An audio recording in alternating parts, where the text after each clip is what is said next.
But for most artists, spending money on a music video does not guarantee money back in your pocket. So what can I provide for you that feels like, other than the music video itself, what else can I provide for you that's going to make you feel like you got your values worth? And it's, you know, get...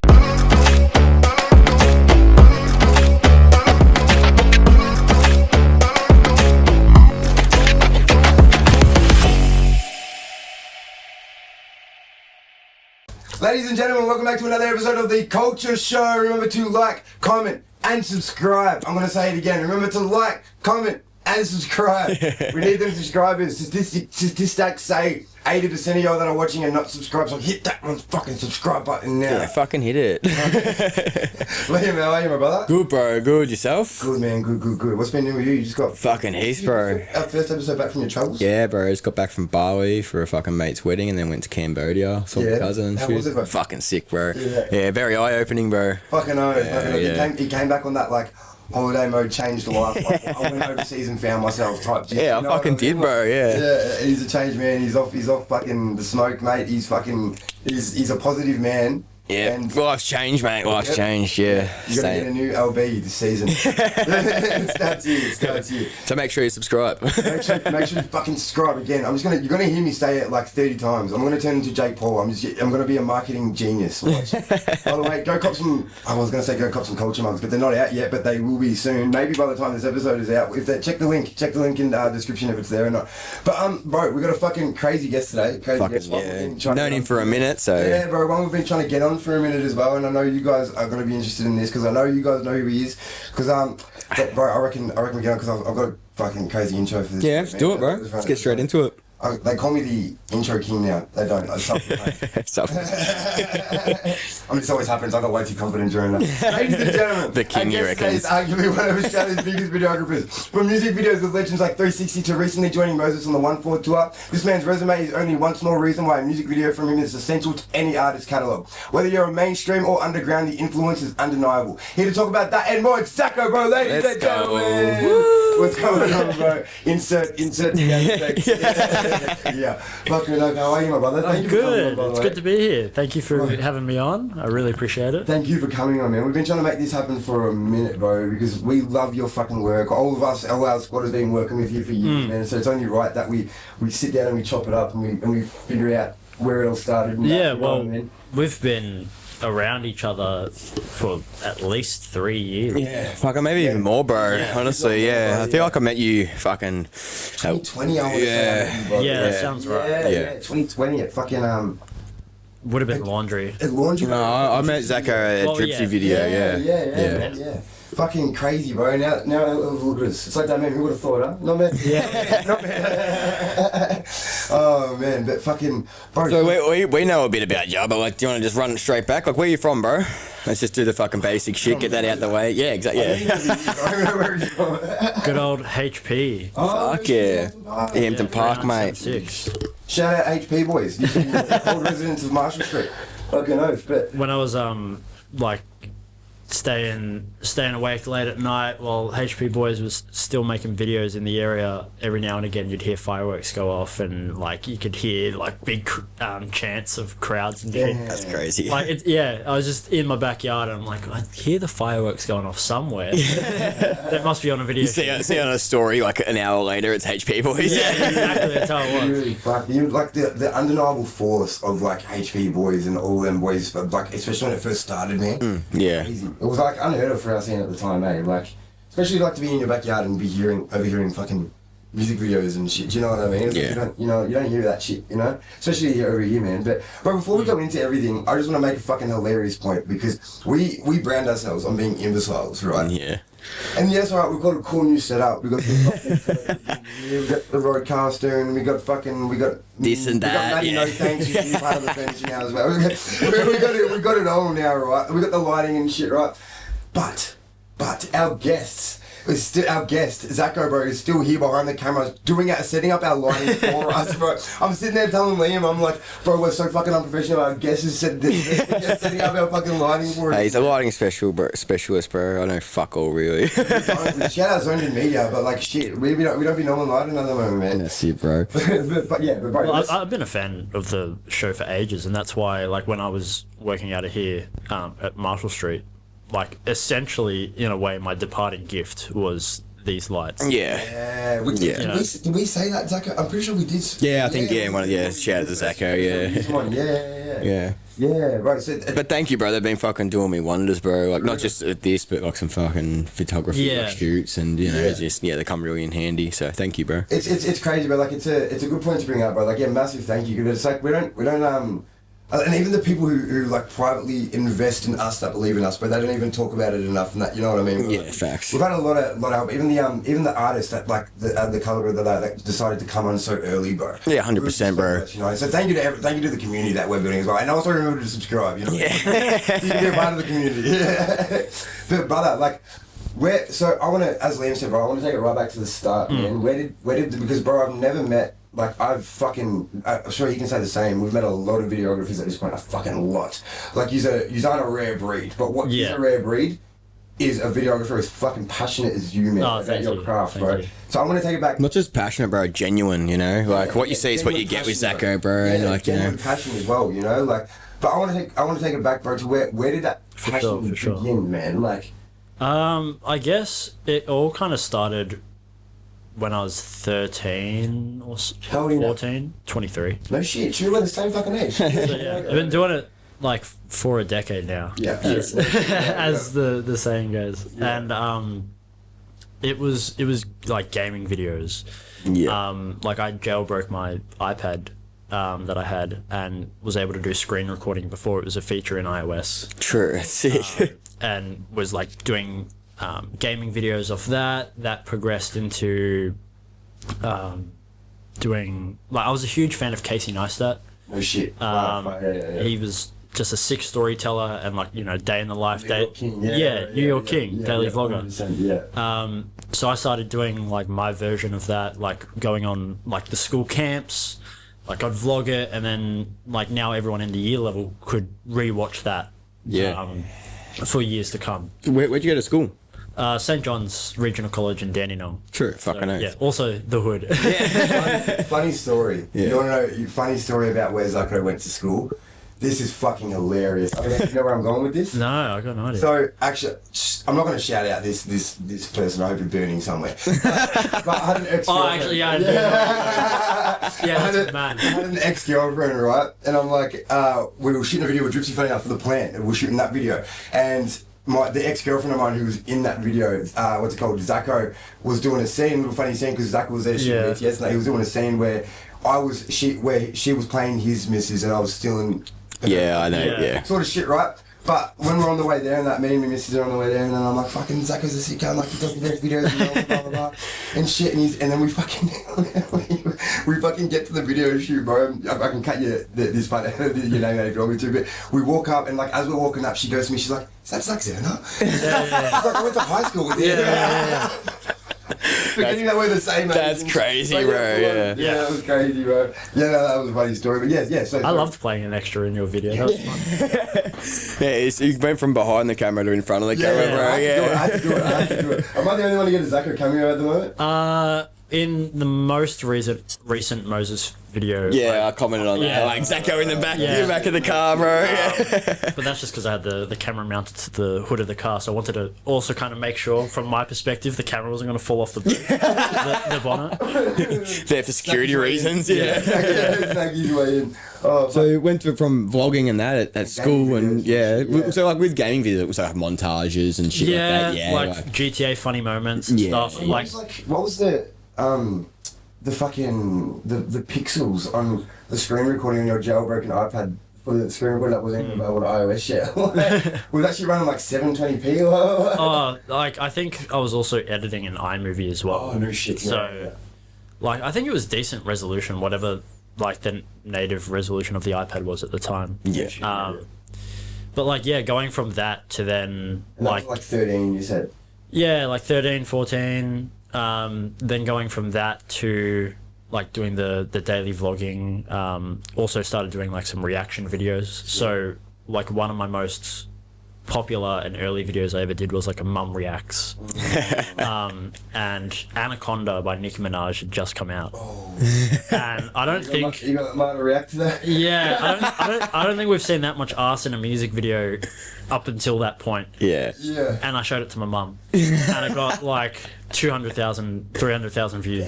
Fuck, that's hectic. Yeah, it went proper viral for a kid my age, and it was hilarious. Then those trends were like viral, hey, because it was like my dad reacts to Eminem, like that shit, you know what I mean? Yeah, so you've always been like pretty spot on with like what's hot and what's not when it comes to content and shit like that, right? Like I am a bit of a jack of all trades. Like from doing gaming videos to vlogs to reaction videos, that like all of that translated into I could actually like maybe make a career out of this, and then started doing short films in high school. In year 12 I had a scholarship with Swinburne, so like 3 days a week, so I'd go to high school, 2 days a week I'd go to uni. So I was already doing like my qualification there. And after I'd finished doing all the short films and finally was out in the world, actually no, it wasn't even that. It was, I think it was first week of year 12, I believe it was, a student who had graduated the year prior asked me to do a music video because of my YouTube reputation throughout the school. you know you could edit and Yeah. Yeah. And I charged him, his name was Sevi. I don't know if he's still making music now or not. Yeah, that's heavy.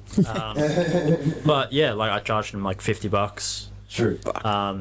Sevi is of the darker complexion. Yeah. And we were shooting at night, and I had a shit camera at the time, so I needed to buy a light, which was $150 or something like that, or $100. So I was already in the negative, but that video got 20,000 views. Yeah. And then we did another one together, and that got another 20,000 views.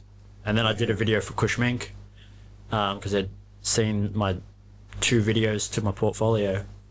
That's crazy. And then that video got 300,000, or I don't even know what it's on at the moment, but it's his most popular track on Spotify, and his most That's pretty crazy. Yeah, after like 2 little short, like $50 fucking budget, like videos, and then you're getting Kushmink, bang, yeah. Kushmink's video is on 691,000 views. And it was my like 3rd ever music video. Wow.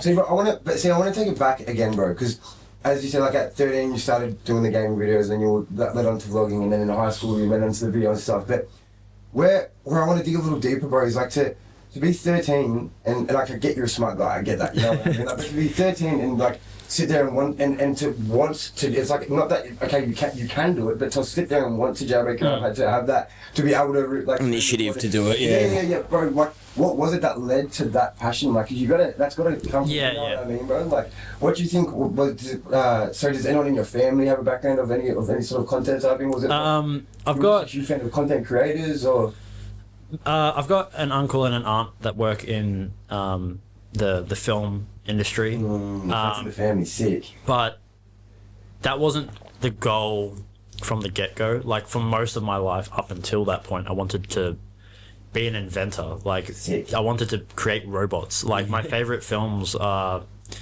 I think it's Meet the Robinsons, Back to the Future, Flubber. Or like invention movies. Yeah, robots with Robin Williams. Yeah. He's in that one, and all of those kind of things where you get to like just create something from nothing. And I was like, okay, what's the real world equivalent of that? Oh, mechanical engineering. Oh, that needs like a lot more brain power than I currently obtain. To be fair though, I reckon you've dived into the right thing, because like, you know, like an artist needs to record the track, mix and master, do all that, think of all that sort of stuff. But the way that you actually bring that track to life, you know, it actually adds so much more value to the song itself. So you're kind of creating something from nothing, even in a content world of it, sort of thing. Yeah, I'm a very like hands-on person. I either when it, like working with lighting or having a camera in my hand and actually like being able to manipulate the image, or even in the post-production phase, like creating the color the way that I want, or the effects. I don't want there to be a limitation to my creativity. And being a hands-on learner definitely helped with that. Well, I can even see from, like, you know, fuck, when was it? It was like, it was probably about 4 years ago when we shot Then Till Now with Drips.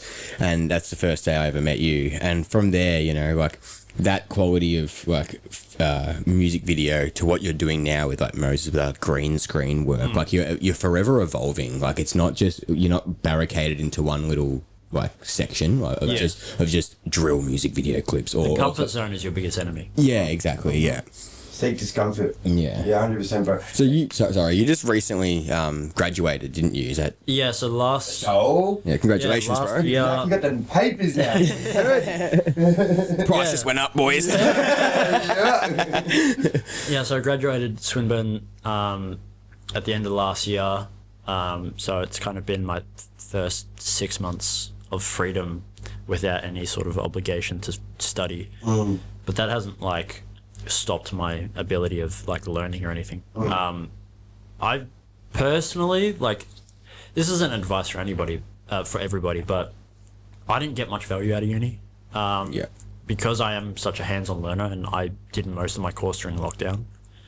All of the practical things where we'd go out and work as a team or shoot this short film or like just do stuff together was stripped away for the most part. And to get my practical experience, I resorted to doing music videos.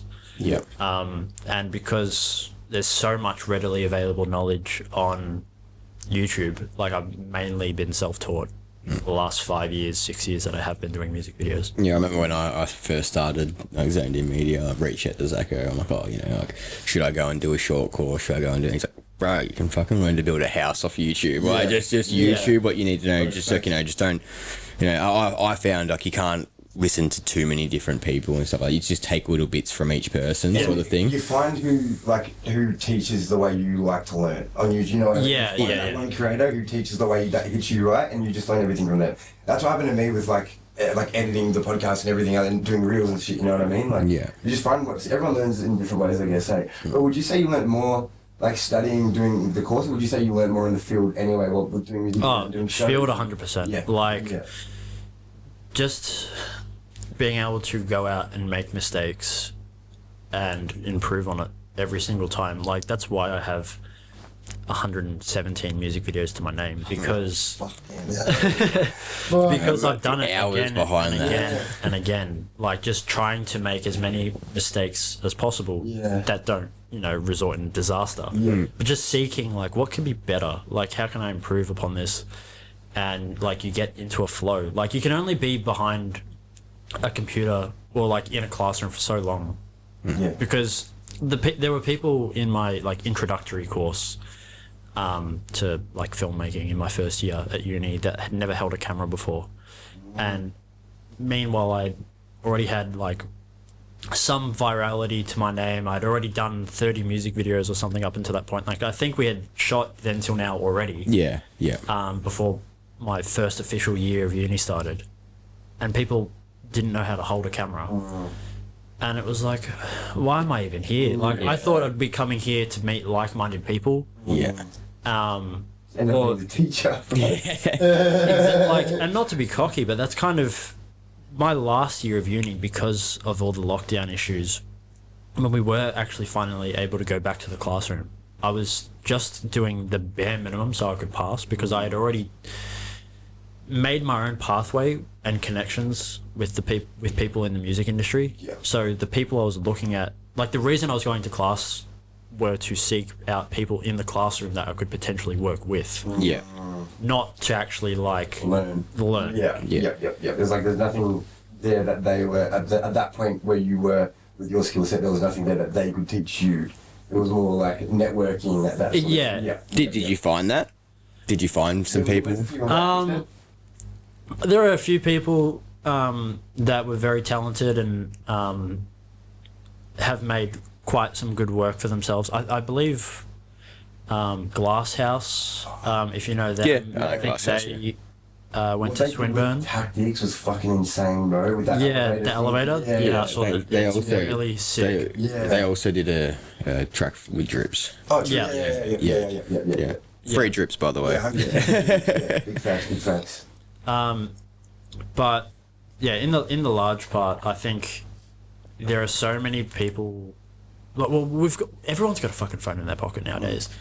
Yeah. Like you're that far away from being a creator yourself. Facts. You know, so I don't think there's any reason that you need to go do a course unless you absolutely need to, or if you just want to get a fundamental understanding of the basics, then sure. But I wouldn't try and use that as a way to market yourself as like, cool, I've now finished uni, I want to do my first music video and charge this much. It's like, you got nothing, you got no portfolio. Yeah, exactly right. Yeah. Well, so when you're in that sort of, where do most people go once they have that degree, bro? Like the people who didn't do what you did and found their own lane before that. If you sort of aren't building a portfolio while you're there, or do you think that's on them anyway? Like you're sort of going to class and they're building that, they're helping you build that knowledge to build a portfolio, so therefore you can go elsewhere once you finish the course. So it's kind of on you to sort of find like everything's on you in life, bro. You know. Yeah, but like in that term, bro, like when you're going there for a specific reason, but then like that's what I mean. But they're saying that specific reason, that part of it is on you. You know?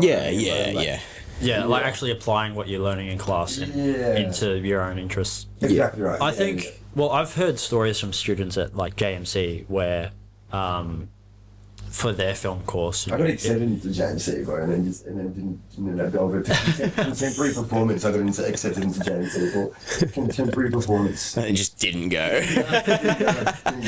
saw the first page of music theory. I was like, this ain't for me. Well, that's the thing. Like, I've heard stories of people that have gotten into like their film course, and they're like, oh, like I'm the student in this scenario. I've booked a music video with like a band. They're really eager. Like I want to try to do this, but it clashes with my class. Don't worry about class. Go actually get the practical hands-on experience. Yeah. That's what I've heard students get told from their teachers about. Yeah. At JMC, is that it? Yeah. So it is about actually putting that theory to work and like getting that practical hands. It's one thing to understand, it's another thing to actually be able to execute it. Yeah. Like one thing to be taught, it's like another thing to actually keep it in your brain. You know what I mean? Yeah, facts. Yeah. Fuck that. So I want to run it back a little bit more, bro. So you've gone done all these like, video clips and stuff. So I want to get a bit more personal. What was your favorite like video clip to date? Like, or actually, what's your most hectic video clip to date that you've done? I probably put the most amount of hours into No Scale by Gursky. Yeah. That has a huge place in my heart just because of the amount of love that went into it. Yeah. To get it to where it was. I like to think my work is a bit of like a chameleon, where if you want it to look like this video that you've seen before, then we can do that. Or if you want it to have these themes or these colors or these effects, like it's just about asking. It's not about whether it's possible or not. And with that video, we had referenced a .com Nirvana video, and I think we hit the nail on the head upon like executing that. Go stream No Scale if you haven't seen it. It's a crazy video clip. Go listen to the whole Junkie Disease album. That whole shit's crazy. But no, that bro, like, so that's what I mean, man. Like, to sit there, like, how many hours did that video take? I think I was editing it for, like, if it was all in one long stretch, it was probably like 60 hours. Oh damn! I wouldn't be surprised if it was like climbing to like 100. To be honest, I was there doing BTS for them when they were shooting that video up in the white room upstairs, and I saw this man 3D scan some questionable things. That should have never been 3D scanned, bro. Let me tell you that. So did you learn all that stuff at Swinburne, or did you Nah, like it kind of goes back to that mechanical engineering mindset of like, how can I reverse engineer this? Like, what are the basic building blocks to be able to get to this final result? And after watching the .com Nirvana video, I think it was called Autumn, so you can have a look at that and then watch No Scale, and you can see the direct, Like a rage filled. the direct correlation. Yeah. I fucked up on that video, and I should have used the green screen, but instead I just used the white wall, thinking I could key him out. Yeah. Ended up having to rotoscope him, with which is just like cutting him out from the background, frame by frame. Oh, fuck hell. Manually remove it. Oh. Yeah, so that's why it took killing like me in the head, 60. bro. Yeah, that's why it took like 60 hours. But it was a lesson learned, because then from now, when I've wanted to do stuff like that, I've used green screen, Yeah. and it's like a click of a button. It's so much easier. Yeah, I've noticed that you did, fuck. You used the green screen with Moses, not in the video clip, but as a promotion Yeah. or something? Yeah. sick. Did you do that Yeah. for, is it the Brothers or whatever it is as well? Did you do Yeah, that? so I've been editing the music videos for Brothers and a lot of their promotional content as well for the last year, I'd say.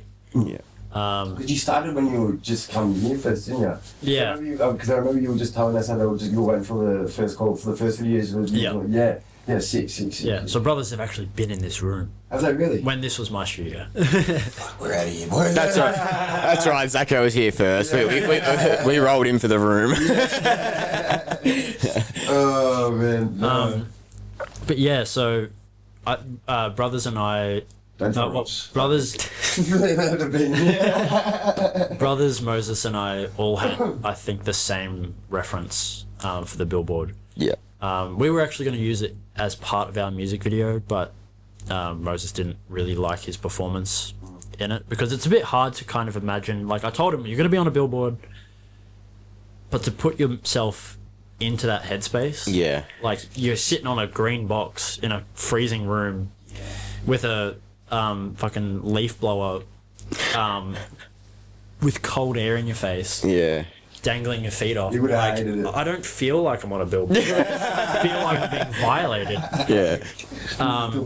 So yeah, we just used it as promotional material, and yeah, it got some good traction. Not as much as I had hoped, but it was still like just a fun piece of It content. was Yeah. sick, Yeah. Like, it made me stop scrolling, you know what I mean? That's Like, achieved its goal really. Yeah, exactly right. Yeah, exactly right.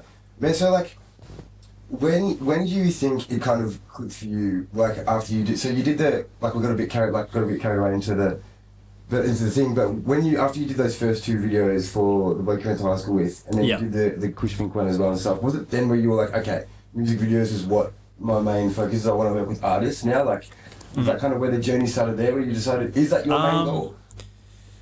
I think like in high school, when I started, it was a way to get again that practical experience, because I wanted to, after doing a handful of short films, I wanted to do a feature film. Yep. And I still do that as like an end goal. Yeah. There are so many people that have asked to act in it. I've actually thought about doing a very like down to earth short film or feature film where it's actually with people that Let me know, bro. know. I'll do it for free. I'll do it for free.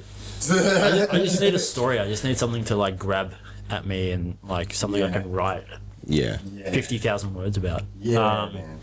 But yeah, because I wanted to go into feature film, any sort of experience I could get holding a camera and working with talent was valuable information, valuable experience. Just break it down. What exactly is feature film? Full length, so like So a full something movie. you see in the movie cinema. span. Yep. But yeah, because like Christopher Nolan, Quentin Tarantino, any of those big name like Spielberg, like those blockbuster like showstoppers. Yeah. Like you go for them, not even you don't even care about the movie title. It's like, oh, Spielberg released a new one, man. Yep. Go. Yeah. That's kind of what I want to do, and I think hopefully I can kind of make that name for myself within the music video space. Well, to be fair, I think you already have. Like, I've watched multiple people that I wouldn't have listened to. Like, oh, Zaco did the video. Bang, I'll watch. Very, very, very true, bro. Very true. You're like the Aussie Cole Bennett. The Aussie. That's it. Like that's the influence, bro. You know what I mean? It's like, and I think artists are aware of this. You know what I mean? Which is why I put that in the intro. Like, it's because I think like what I said, whether you're an underground artist or you're a mainstream artist, because you've done both sides of the spectrum. Like, it's like. It's an essential part of your catalogue if you're an artist now, is a ZACOBRO video. Do you know what I mean? Yeah. Like, I appreciate that. yeah, man. It's massive, 100%. Well, like a huge part of where all of that comes from in terms of working with big and small artists, and why I've just continued to push music videos as like a career as well, is it only takes like 3 or 4 generations to be forgotten. Like, you probably know your parents' name, you probably know your grandparents' name, but beyond that, do you know your great-great-grandparents' name? If you I do, luckily, because I'm going to share that there. My great-grandparents were 101 and 96, and they had the longest-standing marriage in Melbourne, 4 or 5 years. To make my point, do you know their parents' No, names? correct. There you go, right? And I'm not saying I want to be Jesus and be remembered for 2,000 years, but I want to have created something that can last more than 4 generations. I want to be here and say that I did something. Yeah. And for the artists that give it a try or are able to be lucky enough to make it a career, I want to have something for them to be like, hey, I did this. You know, when you're 65 and you're showing your grandkids like, oh, I did a music video when in my prime, and you can actually show that. Who's ZACOBRO? You see that ZACOBRO logo come at the start, you know what I mean? I see him everywhere. But when you put it that way, bro, like 50 years from now, when you're showing your grandkids like music videos, and that ZACOBRO logo is going to come up, you know what I mean, bro? Facts. It's a crazy way to fucking look at it, you know? Like, Yeah, So you've been working with some big artists already. Like, honestly, like, so what, you got like Melbourne, 360, like Moses, like they're coming up hectic. Moses and Tactics. Moses, Tactics, Brothers. the whole TBS squad, hey, like, what is it? It's TBS, yeah? What am I thinking? New Wave. Yeah. I think TBS Oh, is like TBS ain't a gang, it's a movement. it's Hooks, you did the one with them. Yep, with sure, the yeah. Hooks. Oh, that was here, yeah. Working with a lot of big names has been such a milestone for me. Like That even adds to what you're saying, like legacy, bro. What about when we saw him at Hello Sunshine? He was backstage and shit. With the wiggles and shit. I'm like, that's fucking sick. That's so fucking funny. That's like what we're saying about like legacy, bro. Leaving your dent in the universe. You know what I mean? Because like exactly what you're saying, bro. It's like how like you don't remember your grandparents' names and shit like that, bro. It's like there's a saying I heard ages ago. It's like you die twice. So the first time you die, obviously, is like when you have a funeral, you get put in the ground. The last and the second time you die is the last time someone says your name. Yeah. After you die, you know what I mean? And then the last time someone says your name, that's when you know what I mean? Like, that's when you're gone. And there's ways, bro, like... and that terrifies me. Yeah, but there's ways, exactly right, man, and that's what breeds like legendariness, you know what I mean, man? Like look at fucking Michael Jack, for instance, like that name will never be forgotten. Frank Sinatra, that'll never be forgotten. Elvis Presley, like that shit's crazy. That's what gets me up in the morning, bro. Is that shit? It's crazy. Like even I think it's Elvis Presley, his estate, where he makes like $30 million a year or something. Exactly. Like, correct me if I'm wrong, but subscribe. Yeah. But no, what year did Elvis fucking die? And even like yeah. He died on the toilet and he's still got a legacy. Like cancel culture. Yeah, but then you got, Dude, I overdosed on the toilet, bro. He was a low-key Unky J, bro, and he's got a crazy leg. He's got a crazy legacy. Yeah, don't they all though? Yeah, man, for real. I mean, yeah, bro. Oh, like Amy Winehouse was a crackhead. She's got a crazy It's legacy. funny that we say that, and the first person to come to both their minds was Amy Winehouse. Yeah, she loved crack, bro. She loved crack. I watched a documentary the other night with my missus, bro. It's actually very fucking good. But that's what I want you to do. In 20 years from now, once we're all fucking legends, I want you to shoot my biopic. I want you to shoot my biopic. that's another huge thing, right? So why I do what I do is because, look, I'm not going to say this is like a sap story. We've all had some pretty poor upbringing, life choices. Yeah. But a repercussion of how I've processed what I've gone through is to just block out periods of my life mentally. Facts. I can't agree with that more. So same. there are just like chunks of things I don't remember. And Choose not to remember Yeah. psychologically, yeah. Yeah, and it just sucks that like, you know, every day that I wake up or every year that goes by, more and more keeps getting forgotten. It's like So- a trauma response for us. Yeah. So filming things and having a camera in hand and capturing a moment in time to say like, hey, not only can I show this to my grandkids in 50 years, but I can show it to myself and remind myself of what I've done with my fucking life. 100%. So doing a biopic or doing just an Australian-wide documentary of the work that I've done or the artists that I've had the blessing to collaborate with is not a far-fetched idea at all, because I've got a 72 terabyte hard drive at my studio where I don't delete any of the raw footage. Yeah. Fuck. Like But that's good. That like I was gonna say so for instance, right, like we just use this as an example, like the then till now video with Drips, like we remember it in a certain way, but you might remember it in a certain way. You could have been in a really dark place at that time, but you go back and you watch that video and you're forced to remember that in a way, like, you know what I mean? And it takes me back. Same thing on the other side of the scale. You could be in a really happy place and be like, whoa, I was kicking goals then. Look how happy I was, you know, both sides of the scale. But at the same time, it's there on the internet forever. You can't run away from it, you know? You know what I think the worst one is when it's the video gives you a really good memory, because the day of the video was a really good memory and you wish you could go back to that time, but then you remember that time of your life was actually shit. That was just a really good day. Yeah, like I remember like, when I shot the No Connects with Gus and Simsy, right? What a fuck around that was, yeah? Fuck his both.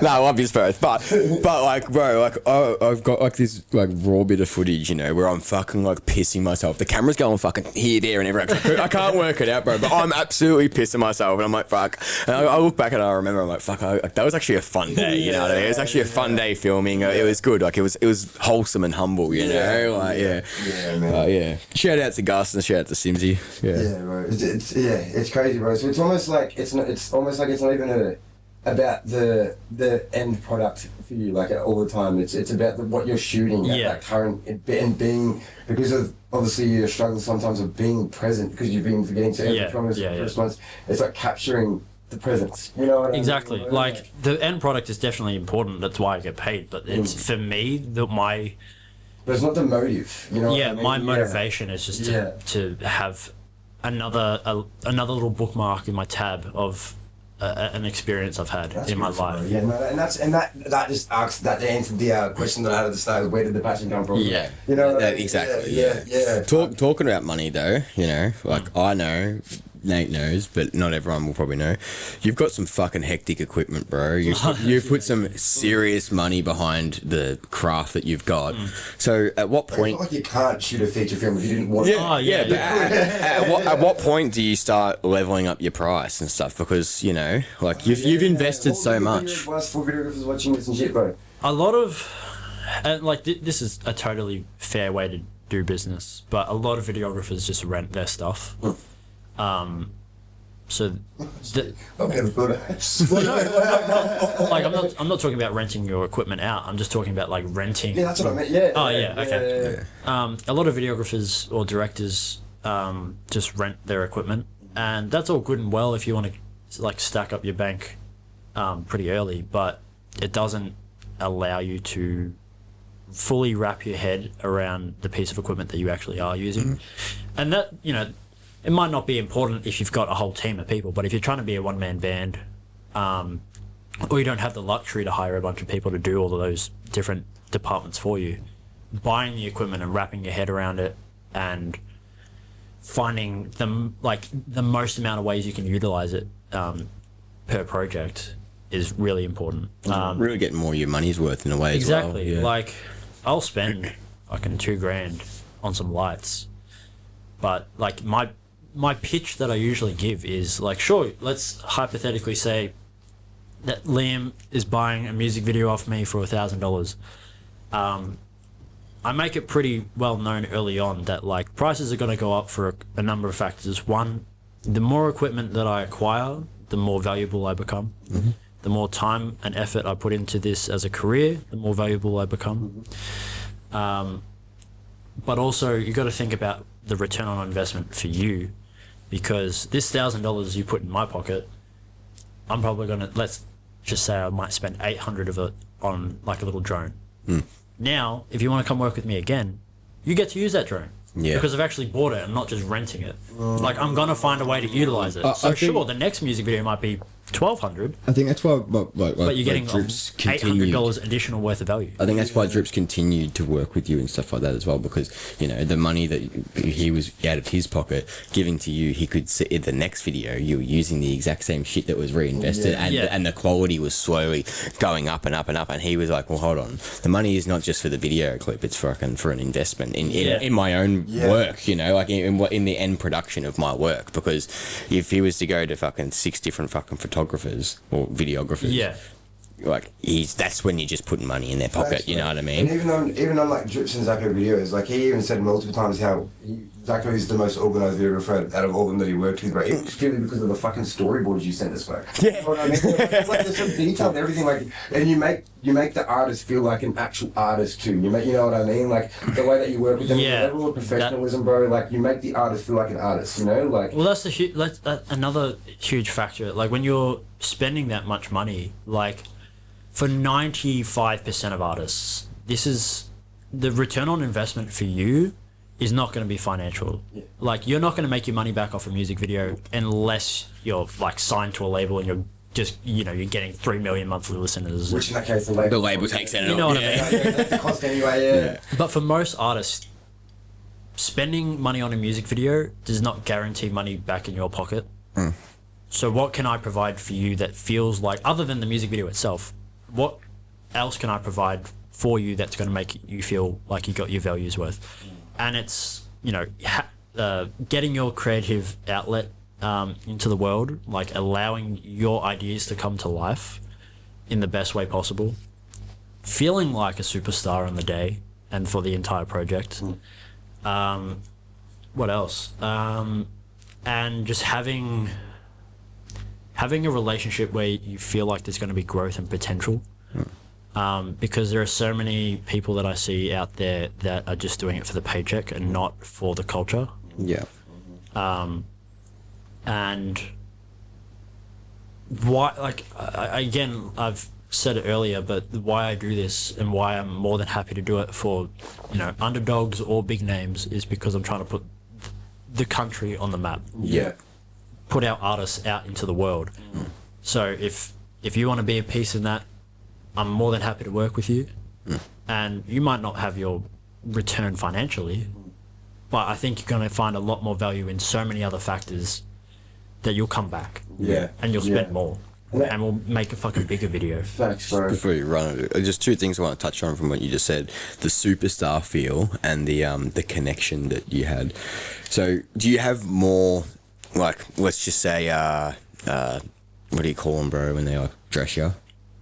Like they choose stylists. Do you have like stylists on hand? Do you have like, I know you do your effects and stuff like that, but I know you've been working like heaps, well, forever with Blacklisted Visions, you know. So does he shoot the content and then you do the effects? Have you got like a bit of a team yourself, like a stylist? It's still something I'm building up towards. Part of that, like why it hasn't exploded into a huge team just yet, is because for everyone that I bring on, I want to pay them fairly, you know. I don't want to ask too many people for free work because I wouldn't do the free work. Like you wouldn't ask anyone else to do something that you, like, you wouldn't expect anyone else to do anything that you wouldn't do either. You know, and that's why, like, working with Blacklisted Visions, I've always consistently have tried to pay him as much as I possibly can. And, you know, if there are other people that are a part of the project, they get their fair share as well. So, but I'm always, like, looking for more people to work with. I think, like, I was asked the question the other day, like, oh, the way that there's, like, I can have a feature on my track. Is there that in videography? Is there that in directing? It's like, well, yeah, I don't see why not. I don't see why me and someone can't co-direct a video, or why I can't edit a video for someone else across the The state. prime example of Drip's song "Stay Real." Didn't Bussa shoot that and you edited it? Yeah. Yeah, exactly. Yeah. And that turned out killer. You know what I mean? It's fucking nuts. Yeah. I love working with new people that just see things with a different eye. Yeah. But also like people that specialize in a particular craft that I've got no experience in. Like a stylist or like a something like that. stylist. Yeah. Like we've had Makeup artist. Yeah, Zaco doesn't even dress himself now. He's got all. this entire fit was just gifted to me by like different people. These shoes and these pants are from Moses. Yeah. This jumper's from Lotus. To creep back into the second bit of the question. So, I've noticed a lot that like obviously you and Moses have been working a lot together. Now, I've noticed in the quality of work. This is just my personal opinion. I noticed in the quality of work, it's just been enhancing. It's been fucking great. Do you have not a work friendship, an actual friendship with him, like the connection that you had? Does that bring out the best? Does that bring out the best work for you when you can actually connect with the client? 100%. Like I was there meeting his family. You know, I've gone and had beers with him. He's picked me up for shoots. He's been flying me out of his own pocket interstate for these last couple shows that he's been doing with 1-4. And in return, I do as much that I can to scratch his back. That friendship doesn't just like happen overnight. It happens after 2 or 3 years of just hard work and He puts 10 grand in your pocket. But the thing is, like, when you truly believe in someone and they believe in you just as much, and there's a trust there. Yeah. Like when Tactics or Moses do a video with me, we're like to put it in a weird way, we're doing a dance. We can read each other's mind, like especially for a live show as well, because I know how they perform. I know when to whip the camera. I know when to run away, when to come back, what they're going to emphasize on, all those little things that a first-time relationship you might not pick up on because you have no idea who the person is. Miss shots, misfocus, things like that. When like we're essentially in each other's heads a lot when it comes to projects. So it's like working with an artist for vocal recording, and you almost have a preset for them because you know how to bring out their vocals the best. Which I know a lot of engineers that do. You know what I mean? Not to say that I just copy and paste the same stuff for each one of their videos, but it's just like I know what he's going to like, I know what he's going to not like. He knows what I'm capable of. He knows how to get the best out of me. So he kind of is like the same artist, because even like as you said, you got a different preset for each artist because you know what works for them. You pull out that preset for that person, but you still tweak things like depending. Experiment with that preset. Depending, you still know what they want, but you're tweaking it depending on what they're doing. And that, you know what I mean? Like and like that like preset is both not only like a physical thing that I might have on a video, but it's also like just a mental preset of how I interact with you as an artist. Like the kind of jokes that we have, or the kind of topic of conversation, or how unserious we can be versus how like switched on we need to be. A lot of our videos, I have had the most fun on the Moses and Tactics and Lay's videos because I think that's just their brand. Like laid back, fun.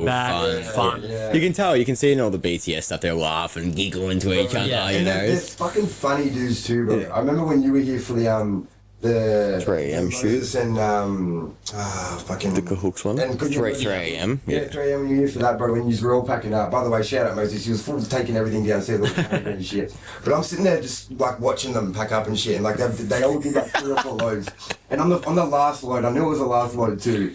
Moses and all them are walking downstairs carrying all this equipment on the last load, and I'm like, you guys need a hand? Moses is like, I see ya, asking on the last fucking load. It's funny, man, you know what I mean? He's like, I see what you're doing, right?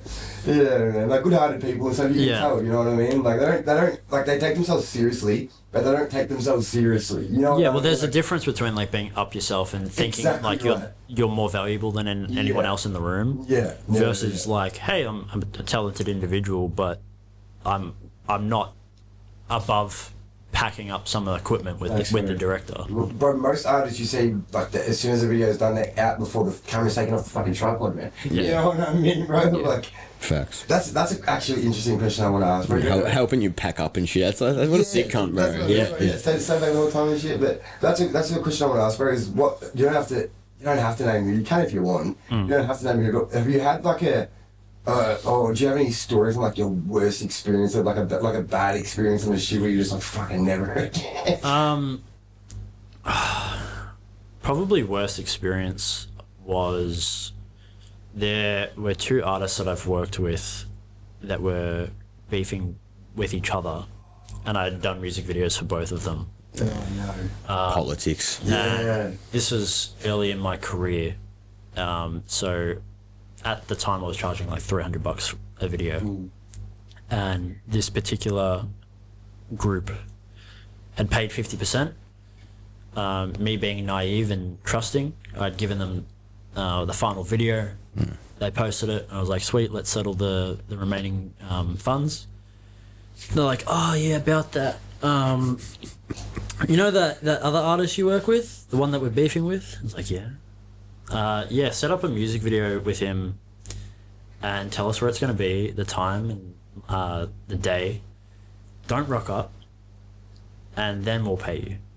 Because, yeah, we just want to have a little word with him. You know? Pay me extra for that, man. Facts. Over $150, they wanted me to essentially Set them up. set him up and be an That's accessory. exactly what it is, bro. That's 100% what it is. That's a setup, bro. Yeah, like set him up and be an accessory to assault. And it's just like, not only, like, fuck no. Yeah. Not for 150, not for 150,000. You know, like, Oh, yeah. how much, like, how little do you respect me? And what I'm trying to do for the culture when having me set up another artist like is a good idea. Yeah. Terrible mark on your name as well. Exactly. Yeah, facts. And people you just get blacklisted straight away, bro. exactly. As soon as that word gets out that you did that, bang, you're done, pretty much. Yeah. Especially, I know, I'm not going to say, but I kind of think I know who you're talking about. But it was probably in the drill scene. I'm imagining. Yeah. So like, you know, imagine that, like, you know, that gets out there, then all of a sudden, fucking, it just spreads like wildfire through the streets, you know, like, and then all of a sudden no one wants to put themselves at risk because unfortunately artists have a reputation, you know, like even you, Nate, like, as an artist, I'm sure that there's people like you've had business squabbles over, you know what I mean? Yeah, you know, and just little shit. Yeah, imagine if you were gonna, like, if you had something that, you know, with somebody and then you didn't want to hire Zaco just for the risk that he might possibly know this person. That's all it is. It's so important to not do that, bro, because I've learned with this industry, if you're shit business, it's going to come out. You found it, like, I learned very early, bro, that it's you don't do that shit and sort of like get involved and sort of try to build an army and turn other people on it, because if you're shit business, it's going to come out anyway. Yeah. So there's no point defaming yourself or putting black marks on your own name. Do you know what I mean? Like, yeah, so that's what The same way that I like to think that the studio is like a sacred place. Yeah. Because that's, like, especially in the hip-hop space where a lot of people are using it to express where they've come from and the kind of life experiences that they've had and the life choices that they've made in a creative outlet. Like, they use this space to try get off the streets. Yeah. You know, and like I would like to think that music video sets should be treated with the same sort of respect. 100%. Like, don't bring your drama to my front doorstep. Kind of thing. That's why I've worked with, you know, artists from Frankston all the way to Melton. Yeah. Mountain. from Brisbane to Fremantle. Like, I don't discriminate. Just don't be a fuckwit. Yeah, facts, bro, facts. But I think it's like it's always the cameraman's always the safest person on the set. Eh? It's like they'll have fucking. Yeah, but he's also the one that's sitting there. He's also like, what the fuck do I do, bro? But like he's getting like all sorts of shit pointed at him, but he's the safest one there. That leads me perfect onto my. So we can cut this out if you don't want. But I think it was you that told me about this. I won't say names or areas or anything, but didn't you have a drill artist like going through the flats and pointing loaded guns at you for a music video clip? So yeah. How fucked was that? Well, I thought, so there was this music video that I did, and you know, guns are no stranger on set. Most of the time, like. Even in my second music video, there was a gun, but it was a gel blaster. Yeah. Most of the time, majority of the time, mate. Majority of the time, people are sensible enough to use props. Yeah. But the rare occasion that it is a real weapon, most of the time, I'm not disclosed to it until afterwards. So Poor Zaco. Yeah. Well, this music video I had. This gun pointed at me the whole time, you know, because it's gangster and shit. Like, I probably encouraged it. Yeah. Man, do it here. You know, and it's being passed around by like a dozen different people, with no like trigger safety, or like proper gun handling. After the shoot, I was taken home by the manager. We kicked back for a bit. Just had a bit of a recap about the video, and we're enjoying the rest of our evening when we get a phone call from the artist saying like, yeah, we went to this area after the shoot, some shit's gone down, there was a drive-by, and one of the guys in the music video, essentially that's like his last appearance. That's the last footage of him existing, because they went into that's fucking deep, bro. Territory, bikey related shit, and just wrong place, wrong time. Like, I don't even believe he was involved with any of that drama. I think it was just a stray bullet. Wrong place, wrong time. Wrong time. Yeah. Bro. That's that just. Sorry, what happened with that though? Like with the did they tell him to take it out of the video? Or no. Sorry, bro. This is gonna sound really bad, but I don't remember what he looks like. But well, he wasn't the client, so you know. No, yeah, you know what I mean. Like, but still, bro, but it even goes back onto what you're saying, like capturing that moment in time, bro. Like, no one knew that was going to be the last footage of the poor dude ever taken. You know what I mean, man? Like, yeah, that's pretty fucking deep, bro. Crazy, bro. Yeah, and that, like, it's unfortunately not the first instance of a situation like that happening. Like, I've worked with the M37 boys a lot. Shout out to them. They come through Marshall Street. I've done probably half their music videos, and over time, like, I think my most popular video to date is one of theirs, Crooks and Criminals. Yeah. And over the time of doing videos together, less and less people are there because they're in jail. They've died in a stabbing. Like, we've put clips from different articles online into the music video to show, like, oh yeah, like, this is actually a real thing. Like, none of this is cap. Yeah.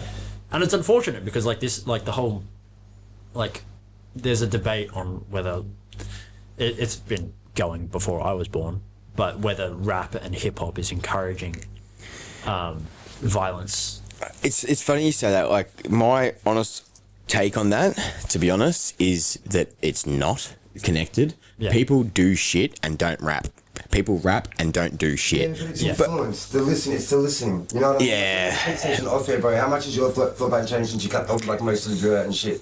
Facts. Like, I think that to, like, rap to you know. I think hip hop in itself influences certain behavior, whether it and self-influences, it's bad behavior, it influences correct, yeah. Like, you know, like, I'm fucking back listening to Mac Miller and shit. I'm all happy and shit, you know. But the youth, unfortunately, they're listening to what's popping and shit, and it is all this drill, fucking I'll kill you over $50 sort of shit, you know. And Well, look at the crime rate; it's going up, skyrocketing. So you got to ask yourself why. That's what I mean, bro. You got the other end of the spectrum too, where it's like you grow up listening to Future and all that shit, and hear how hectic he glorifies lean. Like, of course you're gonna want to sit lean, man. You know what I mean? Like, yeah, man. Yeah, it's also there's like I would like to be an optimist and think that it's not like a direct correlation. Like I want to believe. That's what I'm saying. I don't think it's a direct correlation. You know, I think there's definitely like music definitely influences people, but I don't think like like walkout songs in the UFC and boxing. But 1-4 is a perfect example though. You know, they've used music they've used music to get out of the streets. Yeah, you know what I mean. That's the point. That, like that's what hip hop is. You know what I mean? Yeah, like, it's a place for people from the streets to tell their story. Unfortunately, the youth and well, not just the youth, but certain people and everything like that, they misinterpret it. They're like, well, hold on, they did that, not they're doing that. They did that, and they think it's cool. That's where the influence gets me. Correct. Yeah. But then that's why when all these claims were being made, I don't know, you probably remember when all these claims were being made and everyone was blaming 1-4 and Lissy and everyone at the start, right? Everyone, 1-4 Lissy, everyone's put up on their stories like, you can't blame all these statements and shit on us. Like, put your fucking hands up and have a dig, bro. That's the, you know. To be fair, these things were happening before 1-4, and she was happening like all these. Yeah. But you know, and then all of a sudden 1-4 come on the scene, and then the news. Someone else. They point the finger. They have someone to blame. Exactly. They've got someone in the public eye to blame, bro. But you're gonna sit there and tell me that if 1-4 never came to fruition, that there would never be another stabbing in Australia. Yeah. Facts. Yeah. There's so much other again. There's just one form of media, being music. Like you don't think that watching fucking Rocky gets people hyped to go take up boxing classes, power and ghosts and shit like that.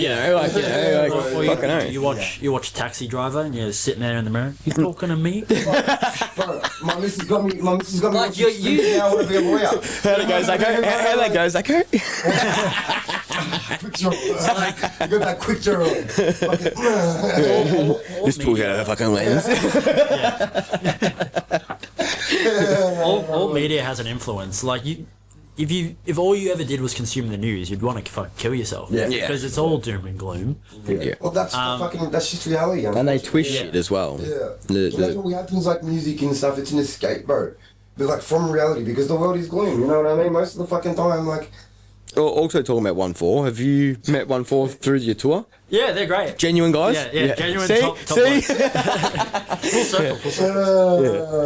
That's sick though. You've met some pretty big names now through the scene and shit like that. Getting back on track, guys. But you've met some pretty big names in the scene. I'm tipping 90% of them haven't been stuck up fucking pieces of shit. Most people are lovely. Yeah. Especially it was a real eye opener, getting to just be side by side and having a beer with 1-4. And I don't even know if they know my fucking name, or if they remember having a beer, but just the fact we would have all at some point been listening to their music in a garage, fucking having a cone or whatever. You know what I mean? Facts, yeah. Everyone had a 1-4. One bite off my knife. They've been at the top for so long, and then to have worked with the volume of artists that I have and have some success with one of them, to get the opportunity to fly interstate and open for them, and then kick back and strike up a conversation as if we're just mates. It's fuck yeah, man. This is what the community should be about. None of the tall poppy syndrome shit. Yeah, facts. Facts, man. And it's like no one's been put through more fucking shit than them boys, bro. Have you seen the documentary? I have, bro. I have. It's fucking amazing. Really well put together. It's very good. But and that's what I mean, man. Because if anyone was gonna have if anyone deserves to walk around with tall poppy syndrome, it's these boys. And to hear that they don't is fucking sick. You know what I mean, man? Because they've been put through the fucking ringer. Yeah. And they really have done huge things, bro. They have a song out with Kid Laroi. You know what I mean? They're huge, you know? Don't get me wrong. They take it serious and they have they protect themselves as much as they can. Yeah. But they are really honest and genuine, stand up people from what I've seen in person at least. And just doing the last couple shows, it really goes to show that they needed that opportunity early on in their career to be able to perform in Sydney without everything being shut down. Because these guys can be performers. These guys can be fucking like sold out showstoppers. Yeah. Where would the scene be? Oh, excuse me. Where would the scene be if 4 years ago till now they were actually allowed to perform and do as they please musically without any restriction? I think we would be in a much better place rather than everything just being ruled with an iron fist. 100%. 100%, man. 100%. It's like even Enter, Husky, Forte, Kid Kirby and that, you know, they actually like, you know, took it and ran with it. Banned from New South Wales and they did a fucking whole tour, you know? Yeah. Like, that's probably the only benefit that's come out of the Sydney police stopping and like, music, you know what I mean? Like, 1-4, man, like, I think you're right, man. I think they really would have been it. Because even when you seen them like come out when Loreen was here, when he was doing stadium tours. Yeah. no, Dutch Valley, they've done songs with. Imagine they had like they brought those artists back over to do live shows. That's not even what I'm talking about. Because like talking about them performing, like their performance skills, bro. Yeah. Like see how they control the stadium, bro. Imagine like as Zachary was saying, if they had 4 years of performing experience under their belt before all of this shit now. Like imagine where it would be, bro. You know? Yeah, like, facts. Yeah. Yeah, it'd be fucking massive. Like they'd be selling out fucking. What's it called? The Marvel Stadium by themselves. You know what I mean, man? Like, Yeah. Yeah, fuck. It's one of those things. Fuck the Jacks, man, bro. They fuck up even the music scene, man. Yeah. Can't have anything nice. Well, it's interesting because, like I said about the population densities of countries and shit like that, having an influence on how we import or export our music. Like, if we actually had spaces where our top performing artists could do a show without living in fear of, like, it's going to cost $20,000 extra for police security, man. yeah, it's going to cost more in security than I'm going to make on the show. Literally. Like, it's fucking ridiculous. Yeah, this is crazy, bro, and it's so fucking old fashioned. It pisses me off because, bro, we're fucking like they're setting us back 20 years, bro, because we're now where America was with NWA in the fucking 90s. Yeah. You know what I mean, bro? Like, it's old fashioned as shit. Like, man. Yeah. As cool as it is, you know, they're like, you can relate them to NWA, but yeah, it's so old fashioned, Like have that relation in a different way, you know what I mean, bro? Like, not being suppressed because it really, like, the cops tried to do it to NWA and they failed because their fan base was too strong. Do you think that just like NWA, that it made them get like not bigger in a way, like maybe you can say bigger, you know what I mean, like bigger on socials and the internet and YouTube and stuff like that because they were getting suppressed by the police? Yeah, of course, 100%. Like, it does make for a better story. Yeah. Like, every obstacle. Look at their documentary, exactly. Yeah. But I think they would have done it either way, you know, and I think they would be bigger by this point. You know what I mean? Yeah. And I think if Netflix didn't give them that platform, bro, to let the world know what the fuck happened to these dudes, I think they would have been forgotten about. Like unfortunately the rest of them. You know what I mean, bro? Because they were suppressed so much where they would have just disappeared to the one overseas because we were barely seeing them here. Yeah. You know what I mean, man? And so if it wasn't for Netflix and that documentary, bro, that kind of brought them back to life, you know? And I was a little worried there because I was like, does that mean that's it? Do you know what I mean? Like, does that mean that's it for 1-4 now? But like, nah, that's what struck them back off, you know? So. Yeah, well, with this tour, like, I genuinely wasn't sure whether it was even going to go through, just given like the track record of police involvement. But the fact that it is, and there seem, like, to my knowledge, to be no fucking issues at all, and the shows are really well performed, and everyone's having a great time, it's like, this is what it needed to be. Yeah. Hopefully this can be some sort of, like, tick on the checkbook to show, like, hey, look, we actually, like, we ran a safe venue, and, like, we made a profit, and no one was injured or harmed, and no violence occurred. Can we perform in our own state now? Yeah. Well, I think I saw, so I was overseas at the time, but I think I saw something about the Melbourne show. You didn't do the Melbourne show, did you? Yeah. So the Melbourne show, it was pretty much promoted. It was at the Pavilion, correct me if I'm wrong. It was, I think it was. So it was at the Pavilion, and it was actually promoted by the what do you call it, the council and stuff like that, the Melbourne. Oh, hell like, yeah. you know what I mean. Yeah. So, but that also brings a question. It's like, why? So, what now that the government and shit is on board, the cops are backing off. You know what I mean? Like, what? Now they realise that they're making money. They can make money from these guys.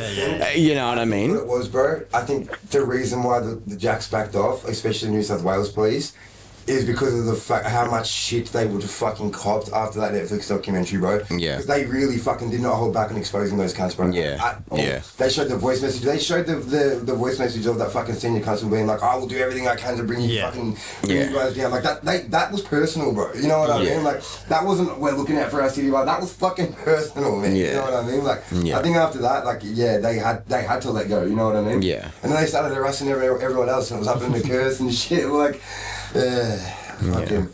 But yeah, man, that's just crazy, bro. Have you got any standout stories from the few 1-4 shows that you did with Moses? I think Moses and I, like, because we're friends, as well as business partners, we're no stranger to sharing like a 1-bedroom hotel. Yeah.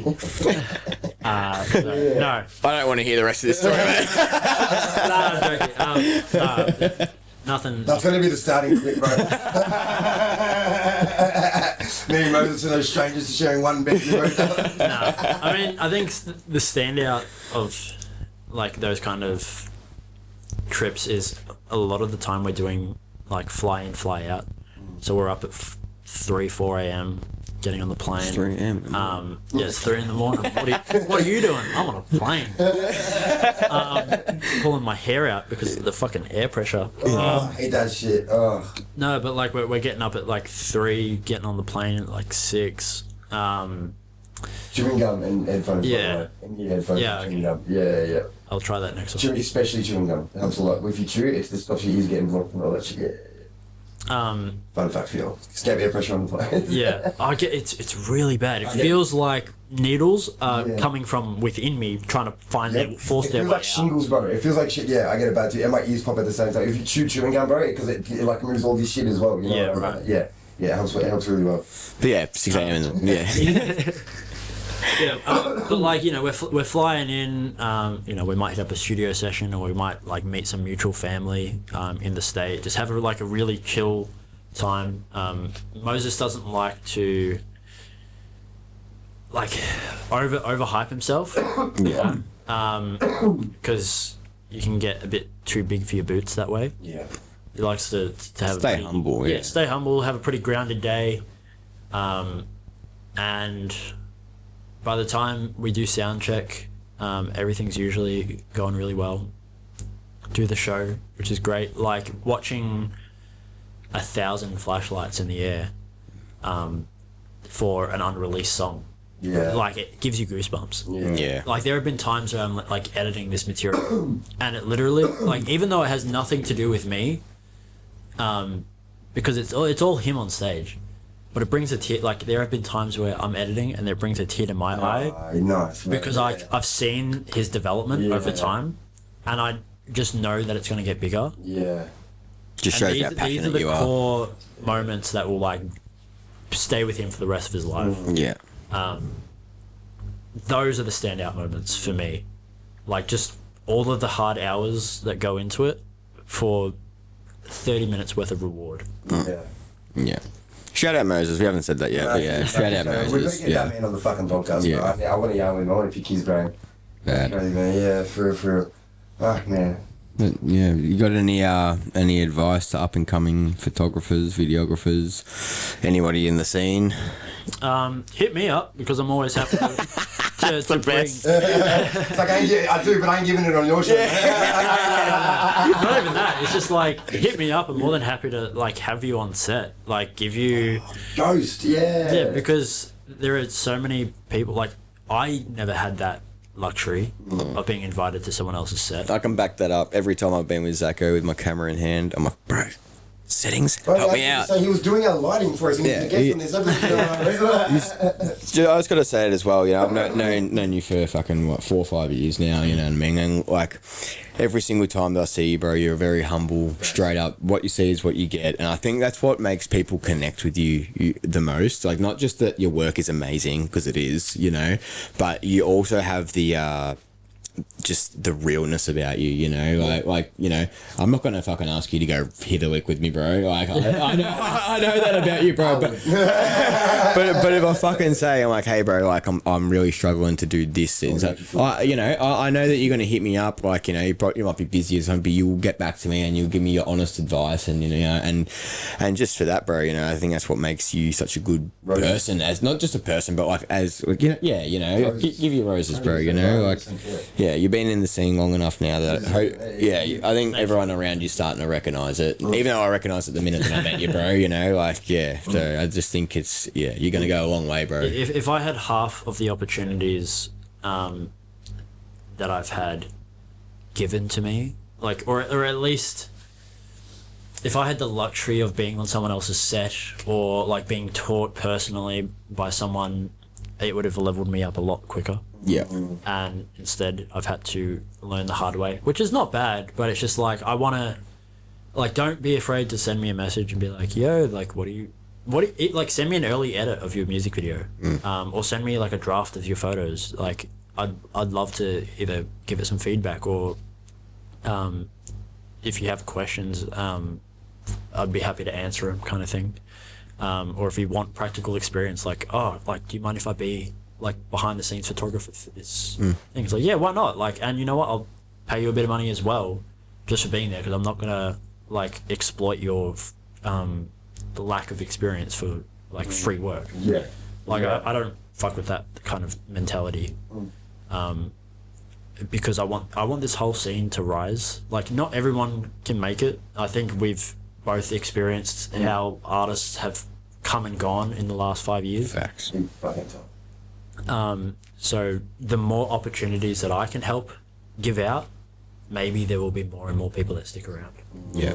And it goes back to putting Australia back on the map. Yeah. You know? Exactly. You're not going to get Australia on the map if everyone fucking dips out after 2 songs. Yeah, man, exactly right. And those 2 songs are fucking all like inspired by American sound too. You know what I mean? It's Facts, like, yeah, we have a fucking sound here too that we need to hone in on. You know what I mean? And it's like, we're getting there. You Yeah, know what I mean? like the Slowly, biggest surely. thing for me has been consistency. Like, literally not giving up. Like, I know this might come from a place of, I guess, luxury, or I don't know how to word it, but I've been fortunate enough to be able to make this my full-time job and not have to have a second job, or not have to have another means of income. Like, I'm being straight up here as well, like, nothing illegal on the side as well to make a couple extra bucks to do what I do. Like, for me, this has been my full-time job for the last 5 years, and my biggest thing I would try to say to people is, if you want to be a producer, quit whatever else you're doing and just throw yourself in the deep end and be a producer. Yeah. And I know, like, it's a very like sink or swim kind of fight or flight survival thing. You kind of have to have that, bro, because if it was easy, everyone would do it. Exactly. You know what I mean, man? Like, Exactly. At the same time, you do have to survive. So it's That's very why, juggling. Like, it's coming from like a privileged place. Yeah, yeah. So I understand that this method might not work for everyone. But not really, bro, because that's, I mean, it's stereotypical, isn't it? Like, artists, we're broke. You like, upcoming artists, we're broke. Like, you go through those trials and those tribulations, because that's why the payout is a lot more than your average job. You know what I mean, man? Like, Yeah. because, and if it was easy, everyone would do it. You know what I mean, man? Yeah. Like, because the amount of, as you said, like 10 years, 8 years before we even actually start making livable income, man. You know what I mean? It's like crazy. So we definitely don't be doing it for the income. You know what I mean? And it shows you, as you said, those who dip after a couple of songs realize that they're not going to blow up after one fucking song. And they're not in it for the long haul. Yeah. Dip, you know what I mean? Like, yeah. You got to play the long game. It's this whole industry, everything in it is a long game, bro. You know. Yeah. You've got to have real ones around you as well. No, you really do. That's so important. No yes men. You know what I mean? Like, I know many artists that have played the long game, but they're never going to make it, bro. Yeah, You know. yeah. I'm just being real. Yeah. I've told them, I'm like, bro, go get a job. You know, The not you, big- but no, I'm joking, not you, bro. Honestly, No, honestly, if you He does need to actually, get a job every day. I always say that. yeah, but no, not you. I'm talking about some other people, but you know, like hats off to them, bro, because they keep trying. You know what I mean? And they're slowly improving. You know, it's great. It's good to see, and it makes them Exactly happy. what you're talking about. Yeah, I know. Don't say it. But Man, bossy butt. we're cutting that out, bro. Yeah. But there's just certain people that are made for it and are not made for Yeah. it. And look, you can have a passion and everything like that, and that's great. But you do need real ones around you to ground you. You can have a passion, but talent needs to come into play in some form of Well, hard work always overdoes talent as well. That's facts. Which is on that question. Do you think talent can be taught? Or do you think you have to be born with it? I think it can be taught. I mean, yeah. Well, considering I didn't even want to do this, this wasn't even in the picture when I. There you go, yeah. Going from mechanical engineering being a dream to then being a world-renowned music video director. I don't know how much of a crossover there is, but You're creating it. Right? I don't know if you guys know this, but I'm pretty much blind in my left eye. No? What the Like, How? yeah. How have we left this to an hour and 25 minutes in, bro? For the last 5 minutes of the podcast, he's like, by the way, I'm blind. I actually don't know what I'm shooting. I can't. That's crazy, bro. I've got my phone here, and it's 4:00 at the time of shooting, but I can't read. So Well, I know what my phone screen is. My backdrop. It's the album cover. Go cop my that album shit. that I recently released. But I can't even read my own name this close to my face. My whole left eye is essentially peripheral vision. Fuck. So do you wear glasses? Oh, I should, but it does fuck all. So so I the don't. next question: do you wear glasses when you edit? No. No. He just wings it hard. But I think talent can be taught. Hard work can be taught, but at the end of the day, it does come down to the individual. Because if this was never my dream or my passion to begin with, and I'm blind in my left eye, essentially, and I've been able to build what I've built off hard work, late nights, blood, sweat, tears, and perseverance, then essentially anyone can do it. Yeah, facts. Anyone with that level of go get attitude. Yeah. Yeah, facts. Very good attitude, bro. Facts. 100%. Well, bro, it's even like, did you see the Ed Sheeran thing, bro? Which I'll touch on quickly there. The Ed Sheeran thing where you ran on, I can't remember what talk show it was, and he showed himself one of the first songs he sang when he was maybe 13, 14. And he couldn't sing, and his voice was scratchy, it was terrible. Yeah. And now he's fucking one of the best singers in the world. Yeah. You know what I mean, man? But, Almost deny one of the best. He writes so many artists. bro. Yeah. We'll have this conversation off there. Literally. Yeah, literally, bro. Yeah. Should we stop and start to do the thing? No. We've got 2 minutes, so yeah. Is there anything else you wanted to touch on before we... I have a playlist of all the work that I've done, so feel free to check that out if you want to know what I do. We'll hit the link in the description. Yeah. For this video. I'm also trying to do some more behind the scenes kind of stuff, so if you're into any Aussie artists and you want to know what it actually takes to get a music video off the ground, or how to go about holding yourself on set, just character wise, you can see how all that comes into play in those behind the scenes videos. Yeah, what else can I run up in 2 minutes? I've got so much work under my belt, but it's not nearly where I want to be just yet. There are so many artists that are that are untapped. So Who dares? Bussa, Blacklist Adventures. Oh, shut up, Bussa. You make an appearance. Let's appearance on the podcast. Bussa, you're on the podcast, mate. I'll call you back. I'm sorry. There are so many of you out there that are releasing music, and I don't even know your name yet. That's not because I'm ignorant. It's just because I have really focused on the hip hop space, and I would love to expand my my taste and my interests. So if you are in R&B, a band, fucking metal music, give me some more genres that these people can... Punk. Punk. New jazz. Yeah. Country. Well, we could probably hit you up with some people. We haven't just done hip hop. We've done like two. Yeah, we're doing everyone. Well, we could probably give you some. He knows two. Yeah, I didn't want to go into Like that. I don't. One thing I don't want to be known for is being like a one-trick pony, being typecast into one genre, and I think, regrettably, it's kind of getting a little bit to that. I only think it's that because a lot of the artists you're working with, bro, are starting to pop very big, and you're known. And you're getting known in that genre. But So that's the reason why you're being discovered, but I don't think it's tightening you into that box. I saw something that you did.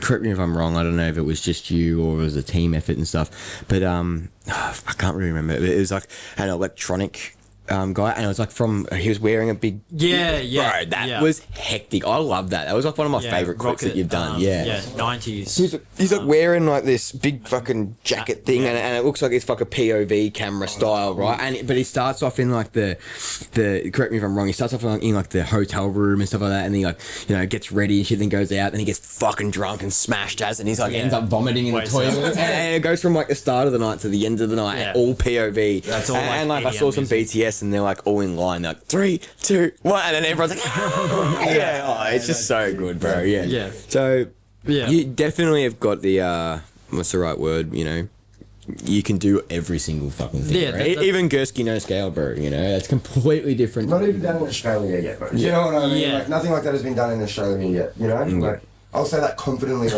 confidently on air, like. You know, like, where else have you seen it? Like, obviously it was inspired by another video, which I mentioned earlier in the podcast. But they're not Australian, you know what I mean? Yeah. Like, nothing like that has been done in Australia. Look, I want to think that my work can one day be seen as, like... New shit, bro. Well, that, hopefully... Yeah.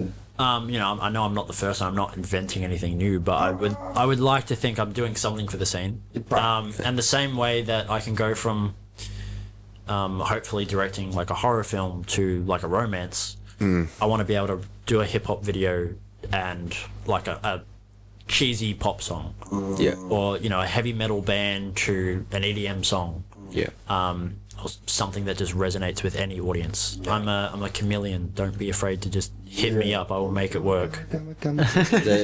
So if you're watching this and you don't make hip hop or you break dance. Hit Zaco up. Yeah, don't immediately rule me out. Susan Boyle, hit him up. Yeah. Oh, everyone, hit him up. Whitney, Amy. I think both have passed, but... Although the gift would be on the grave. Juice WRLD, Park.